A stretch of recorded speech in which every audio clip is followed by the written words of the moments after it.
ay masaya, ikaw ay masaya, tayong lahat ay maging masaya. Amen! Ay masaya, ikaw ay masaya, tayong lahat ay laging masaya. La la la la la la la la la. At mula sa tatlong lalaking nangunguna, ito ay dinagdagan ng Diyos sa buhay ni na Brother Ed, Brother Francis, Brother Joey, at patuloy pang dinaragdagan ng Panginoong Hesus ang mga manggagawa ng Pandi Bulacan Outreach. Patuloy rin ang pagdami ng mga congregations. Ganon din ang mga intercessors mula sa buhay ni Isay ay idinaragdag ng Diyos. Ang buhay ni na Sister Dizzy, Sister Joy, Sister Mila, Sister Philly.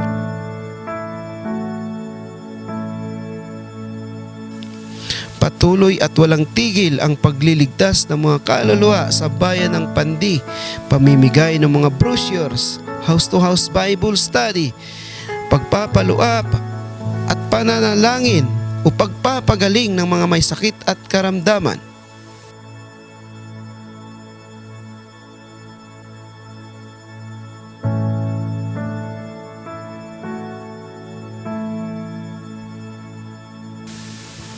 At lalo pang pinag-aapoy ng Diyos ang kanilang walang tigil na sama-samang pananalangin at pag-aayuno na dala-dala ang kabigatan na ang mandato ng lingkod ng Diyos, Apostol Renato D. Carillo, ay maganap sa bayan ng Pandi at sa buong lalawigan ng Bulacan.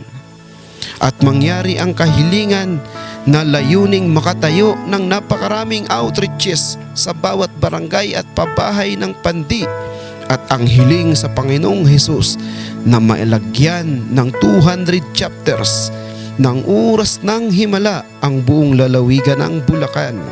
Kaya patuloy tayong mananalangin at mag-aayuno na makasabay ang Pandi Bulacan Outreach sa mandato ng lingkod ng Diyos, Apostol Renato D. Carillo. Kaya ang unang anibersaryo ng Pandi Bulacan Outreach ay simula ng isang malawak na anihan sa bayan ng Pandi at buong lalawigan ng Bulacan. Blessed, victorious, grandest, remarkable first year anniversary, Jesus is our shield, oras ng himala, Pandi Bulacan Outreach. Tatapusin natin ang kalooban ng Diyos sa bayan ng Pandi at buong lalawigan ng Bulacan. Congratulations! Jesus is our shield, worldwide ministries, biyaya at pagpapala ka sa aming mga buhay dito sa aming bayan ng Pandi. Blessed, grandest, victorious anniversary! Jesus is our